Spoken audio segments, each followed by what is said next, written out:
We take trips to the west side of the state. Also, Western Michigan is it's very pretty.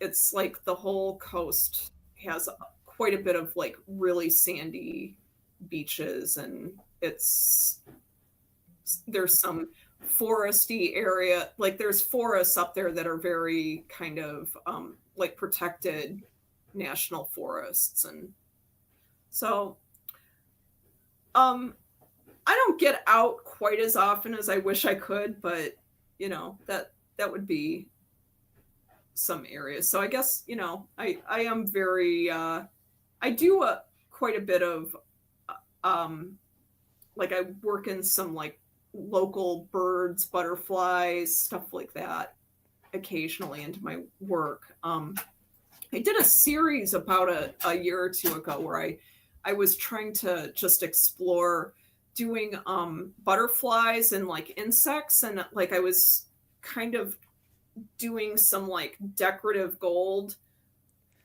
patterning behind them.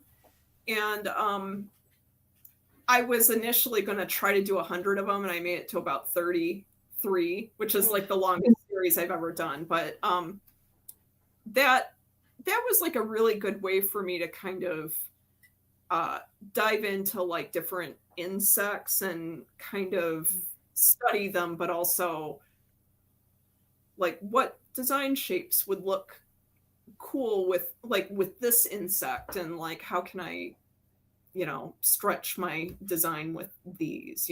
So that was a fun exploration for me. It wasn't, it took like they'd be like 2 nights of work, like per insect.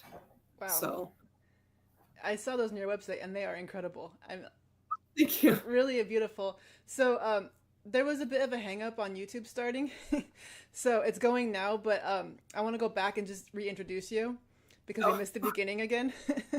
So this is Sleuthwood, and my guest is Rachel Quinlan, who is an artist and illustrator who has done absolutely phenomenal art all over the board, from textiles and pins and patches and prints, and you've worked on a tarot project with different artists and wallpapers and textiles, like just a whole slew of just the most incredible artwork, and that I just love. And so much of it is nature inspired, and but not just nature inspired. My other favorite thing is folklore inspired. So a lot of your art is nature and folklore, and the perfect combination in my book.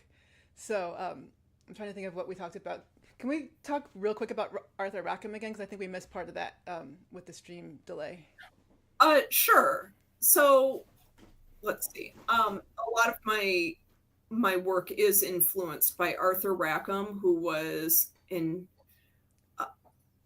illustrator about 100 years ago, working in the golden age of illustration. And I would describe his work as at times it's whimsical, but it's very dense and not necessarily always cute. It's kind of wild and evocative and epic, and involves quite a bit of natural themes as well as folklore themes. Like, so I think that covered that. And we talked Was about it? we talked about how his trees are they're just not like background noise. They're he puts so much effort and energy into his trees and makes them into like proper characters. They're not just it just shows I think a lot of artists yeah, I mean you see a lot of people throw nature in as an afterthought instead of more of a active forethought. And to me, it's like as a naturalist, I can it feels like I can sense the artists that really have a connection to nature versus those who just like put stuff into their artwork. Right, right. Yeah, I just it evokes a feeling of like just wildness to me, and like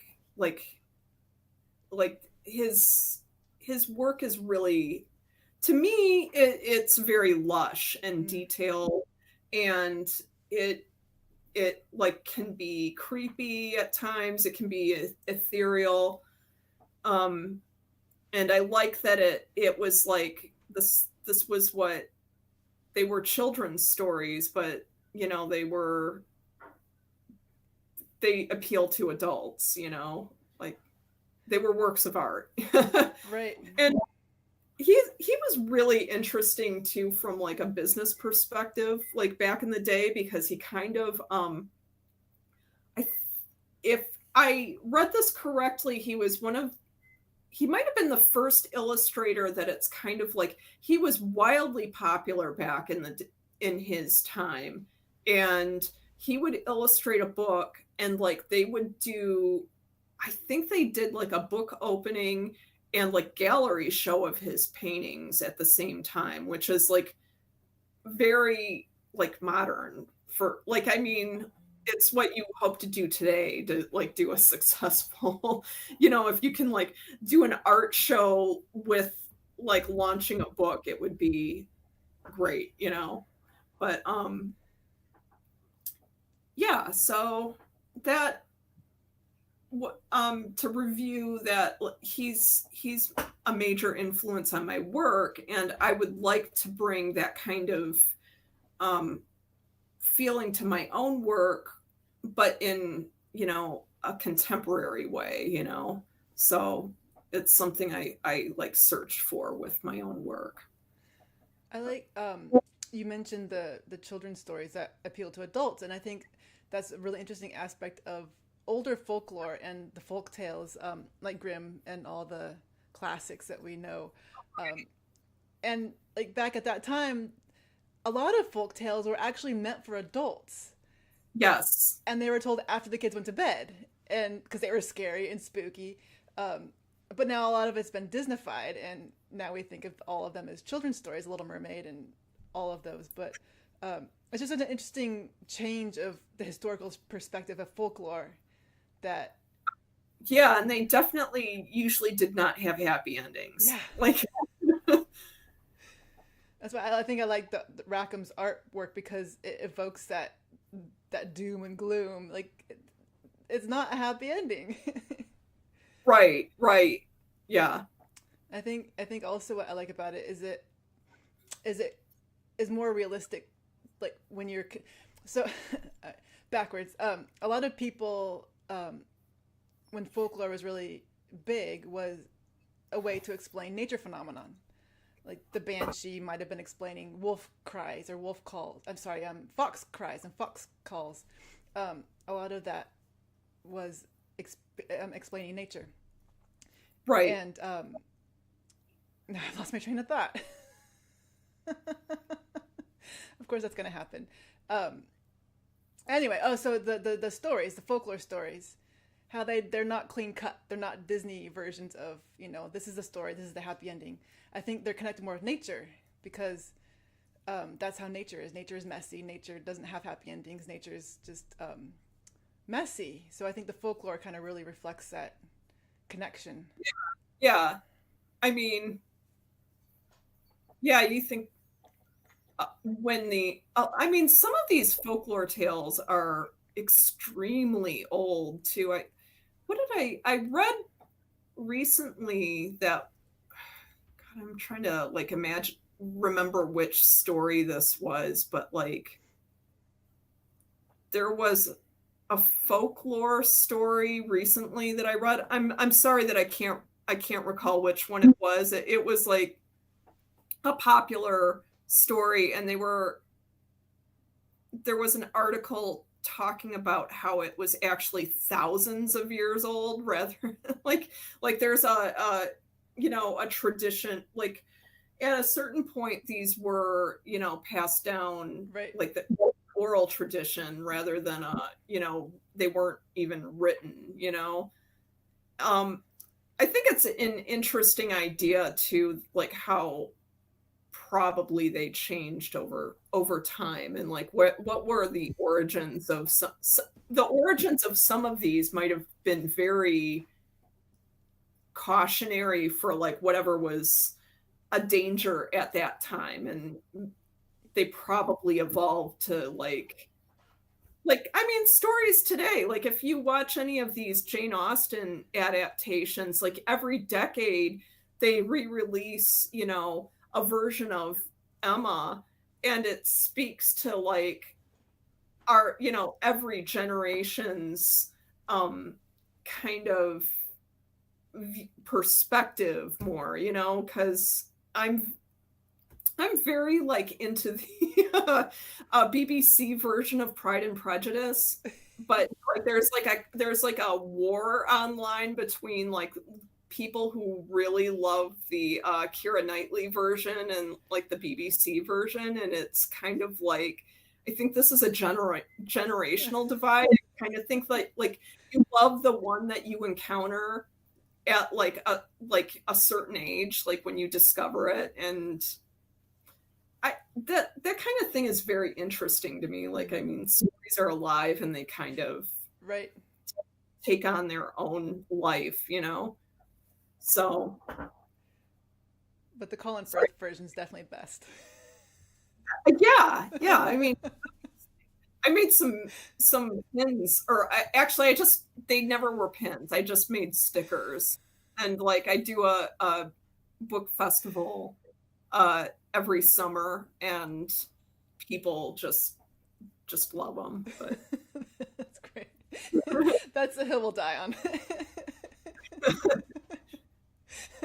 um, yeah, I have my preferences, obviously. So I tried to get my mom to watch it once, and she got to the mother, the Mrs. Bennett. She's like, I can't stand her. She turned it off and wouldn't watch it anymore. I was like, well, you're not supposed to like her. That's the point.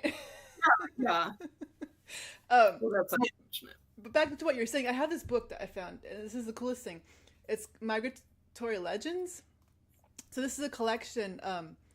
This guy, oh, I don't even know how old it was. This is a fairly old book, but they went around and collected common stories, common folk tales, whether it's like the fairy nurse who goes and delivers a baby, a fairy, but then they blind her because she can see them. And so they like just all these different common stories. He collected these and then documented where they were from and what variations they had. And so the whole idea was it's migratory, so a legend migrates, and wherever it goes from, like if it starts in Italy and then it goes to Norway, it changes and adapts to that time and Right. that place. And Well, kind of relevant to this, I've seen a TikTok recently. I wish I could. I don't know the creator's name. I would mention it, but there like every culture has a dragon. Like, right, it's kind of like even before they ever interacted with each other, like if you put people somewhere, they would come up with tales about a dragon. I That's fascinating. I mean, it's crazy to me.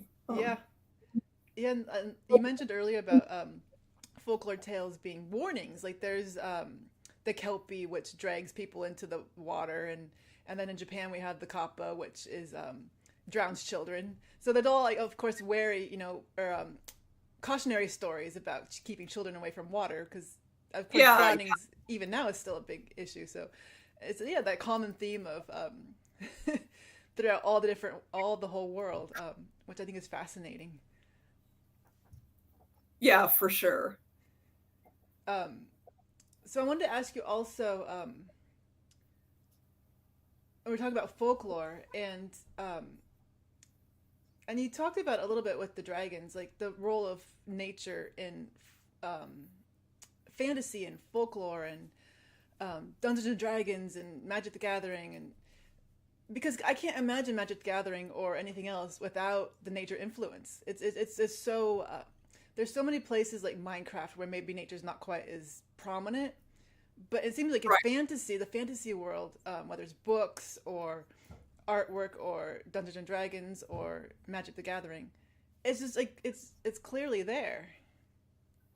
I mean, a lot of Dungeons and Dragons, like classic monsters, are taken directly out of old folklore. I mean, you've got dragons, uh, you've got, oh God, I'm sorry, like you've got griffins, and like you've got all these kinds of beasts, like they that are, I mean, chimeras and stuff like that. I mean, there's some that they invented, obviously, but uh, yeah, I mean, they're like, and artists like improved the work by really.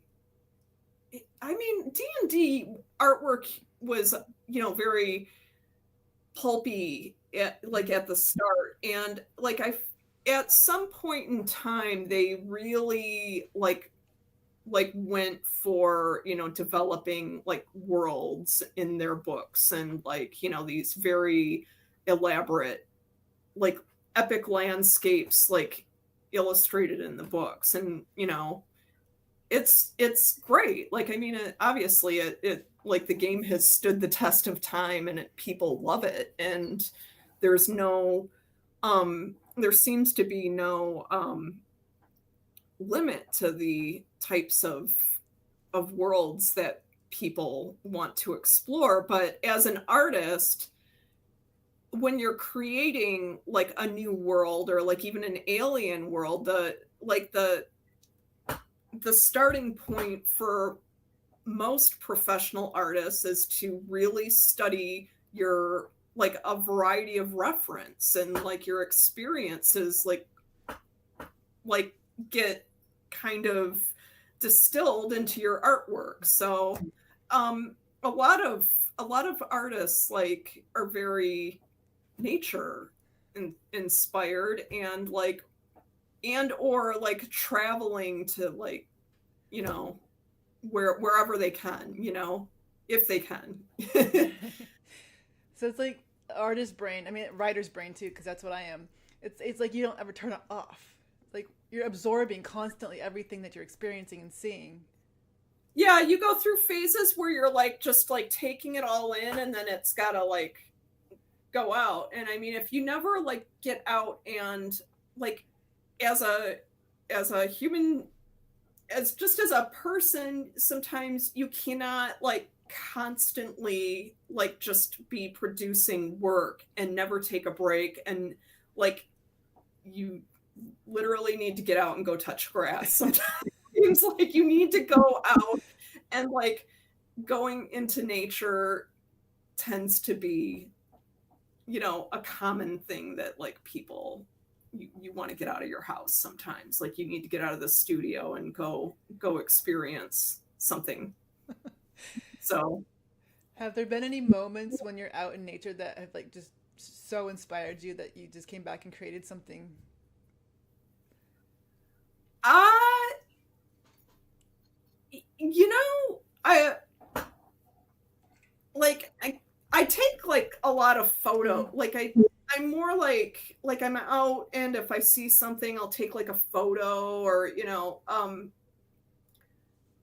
a lot of times I like if I've gone someplace, like I'm not, I haven't been on any art trips, like so like I haven't been like had, I really would like to at some point go on like an artist excursion with people where we go like do plein air or something like that. But usually I'm with people that aren't traveling for the purpose of having me sit there and paint, while we're out. So uh it's more like I like try to turn off a bit, but like I'll take photos while I'm out if I see something really inspiring, and try to bring it back with me, and like I add it to the reference pile and like review it sometimes, So yeah, not immediately, but it usually makes its way in somehow. It's the way of nature. It just kind of keeps infiltrating and percolating, and um, And I've noticed like a lot of your art too, you really notice the small things. A lot of people overlook things like lichens and bugs, and you don't. So, yay.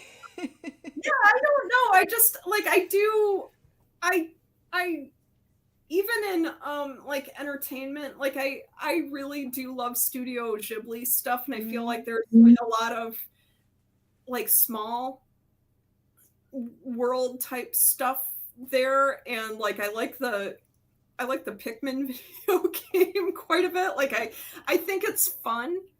Um but I do want to do more epic stuff. Like it's a struggle sometimes. Sometimes the work that you make isn't always like sometimes what comes out isn't always like what I hope to make. Like there's a tension there. Like people do associate me as very like fairy tale and cutesy, and I'm like, no, like I'm like dark and weird, you know, but like I have to like be real with myself and go look at my portfolio and say, oh, I'm not actually this. So it's like I'm now in a class and I'm doing like this is a painting Oh that I'm wow. doing trying to like he's a plant ghoul. So I'm trying to like lean into doing something like I'm trying to make some pieces so like I can kind of break the boundaries of what people know me for a little bit, and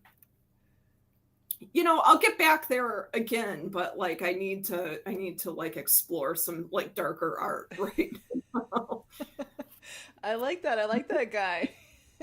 Oh, The thank little you. mushroom sprouting out from his back. Yeah, it's I'm in a class with like a Magic the Gathering artist, and he's actually two artists are teaching the class, and they're both top tier, you know. Uh, but it's like reimagining an old Magic the Gathering card.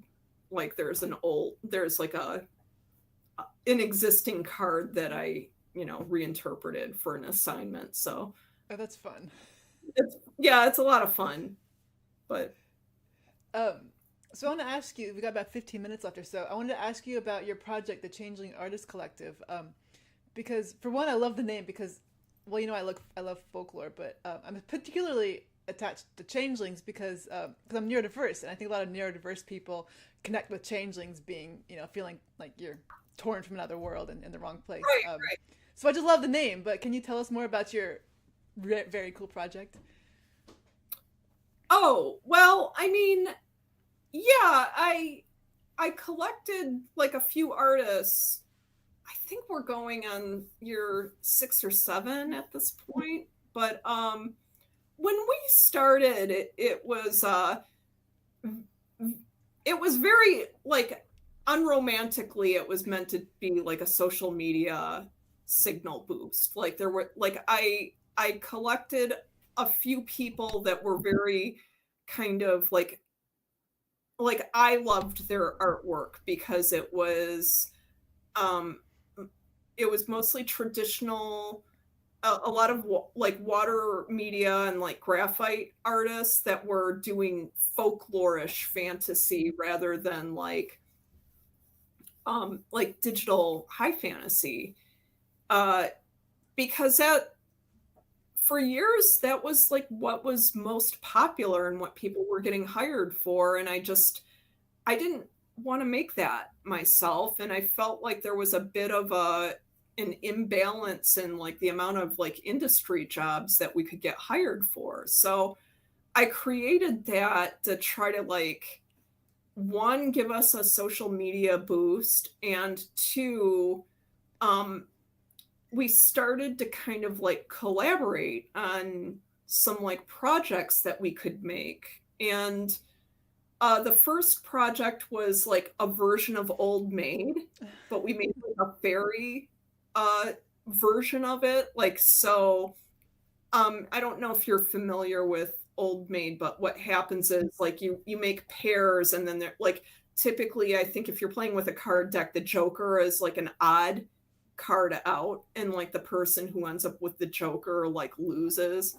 But So we made a fairy version where like it was like a Sealy court and an unseelie court, and like like each pair shared like a symbol, the artist would pick like a mushroom or like a strawberry, and like they would design that fairy pair to look like a light and a dark version of that symbol. And then we had the changeling as the odd card out, and we called it Old Faye. So that was our first project.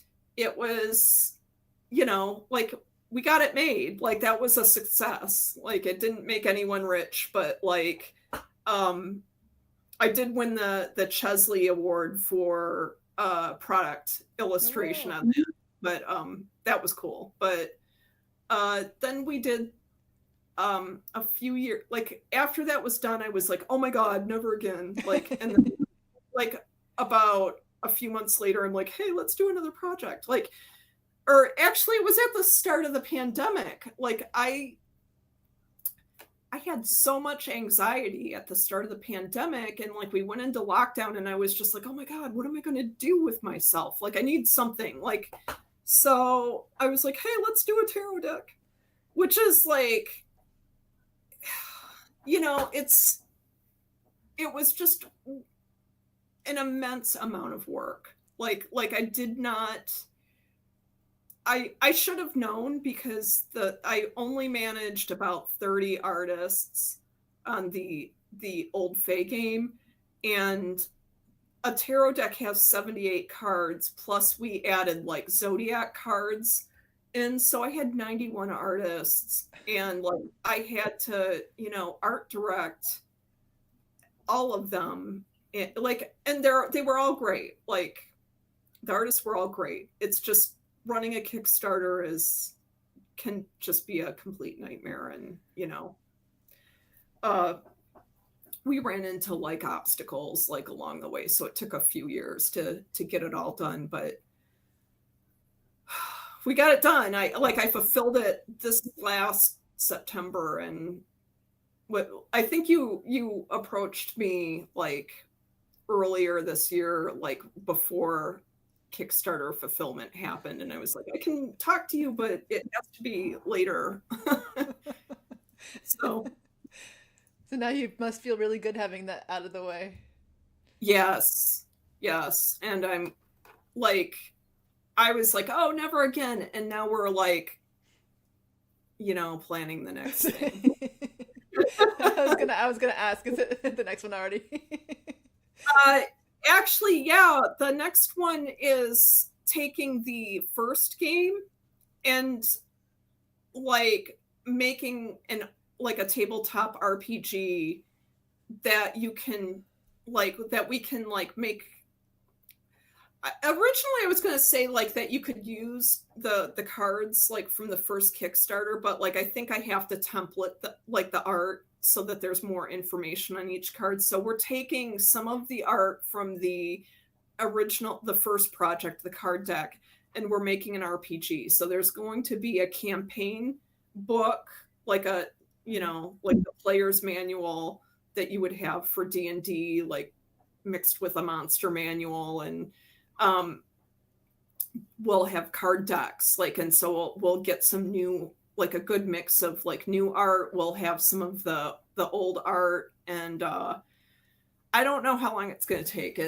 It's a huge project. And but I've learned a lot like about running these projects, so I feel like I know how to do it in a little bit more of a sane way, hopefully. So I'm just all I heard is like the fairy RPG, and I'm like, where do I sign up? that fingers crossed that like we're making a our own gaming system to use with it, so it should be, it's not a D&D supplement. It'll be its own thing. So I have high hopes that it'll be good. Oh, But I'm on board. I want to play. I love that. My very favorite folklore is fairies. Anything to do with fairies. I've read like 30 different books on fairy folklore. So Oh well, and yeah, I have like the artists are behind it. So, we've got Iris. I don't know if you know her.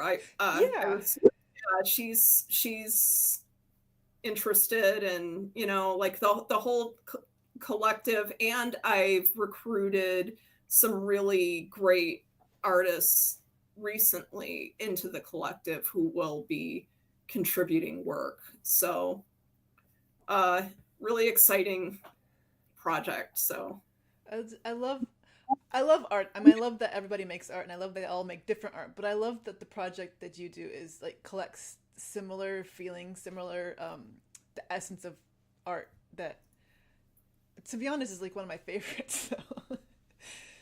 yeah, yeah, I mean, like I've like curated the group to kind of like my own taste. So,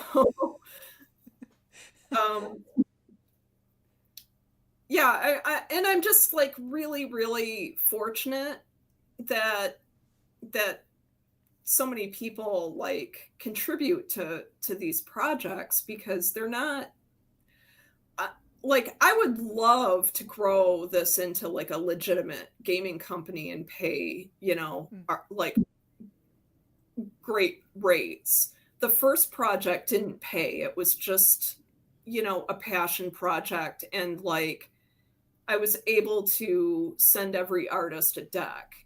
The second project I was able to pay a small fee, but I a lot of a lot of these projects, like they're the community likes to work together sometimes on something that is, different, and I'm just really lucky that like people like believe, like they went along with my idea in the first place. Like, I mean, I had no I had no like credentials for doing that. Like, so it's really worked out well. it's just magical that people come together to have the similar interests and similar. I always like encourage other people to do the same thing, because I really think that like in this day and age, especially with, like so many artists are dependent on like a few companies, and like they're just worried about AI, Mm, and like it's you've got to like I was able it's a ton of work, but like artists can do this stuff. Like you can do it, you can put these projects together and you can own them. And like that, like my idea would be to like kind of like get some kind of more equitable like solution where artists like can get paid more for these things. Like, and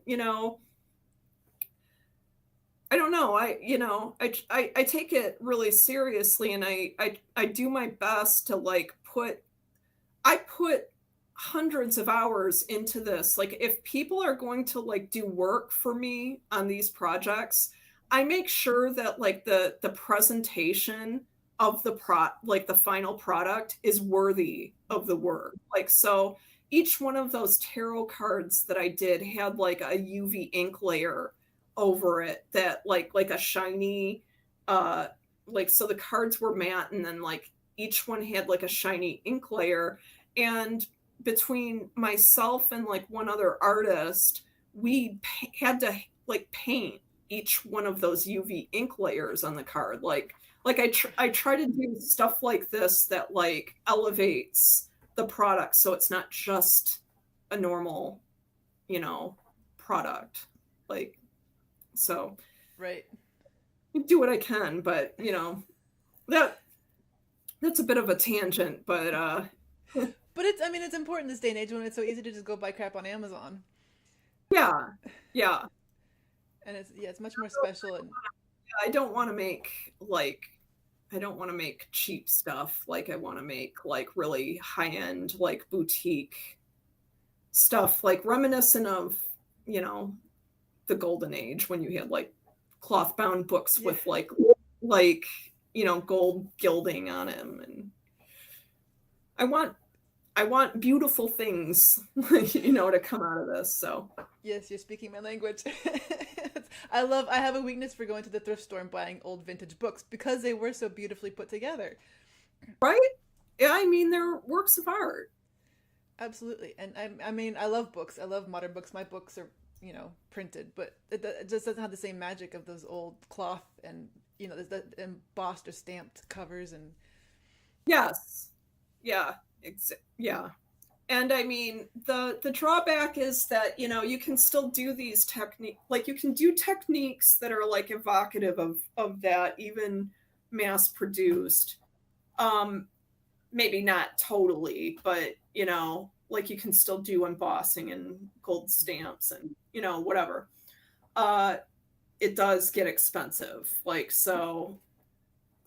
It there's a drawback, but I think that after we do more of these and become known, like I think that in and of itself becomes appealing to people. Like if I'm going to sit down and put all these hours into like even playing a game, like I just think that there's like a tactile, you want it to like be as enjoyable as you can. You want it to be cool and like I want it to be magical. If I'm playing a fairy RPG, I want it to feel like as magical as it can be. So yes, I'm ready to pledge my money. I don't know. it's probably going to be several years out because my husband is actually writing.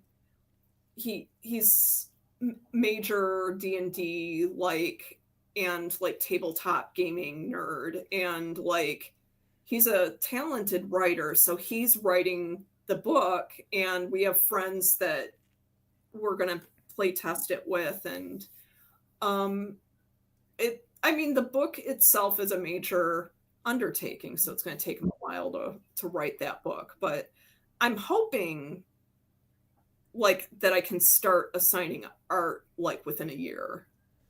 And by then once that gets rolling, like it's probably 2 years out, hopefully. I'll be patient. Well, it's been an hour, despite the delay.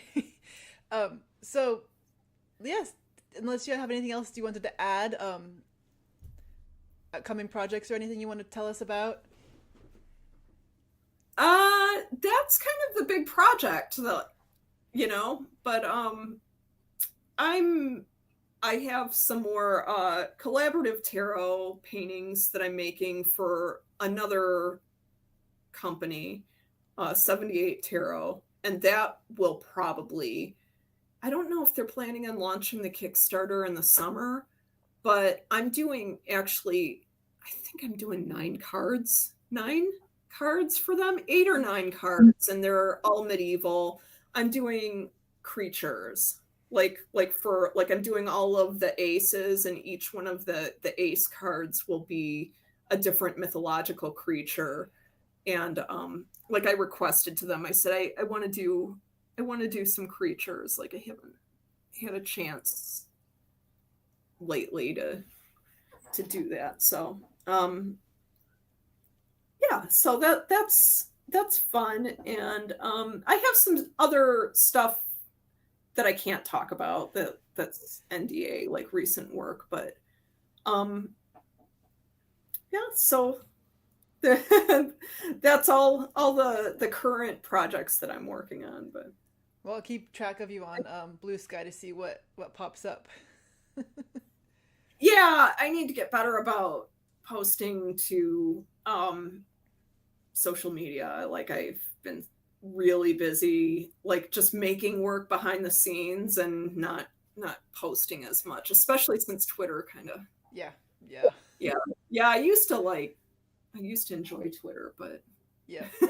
We'll say no more about that.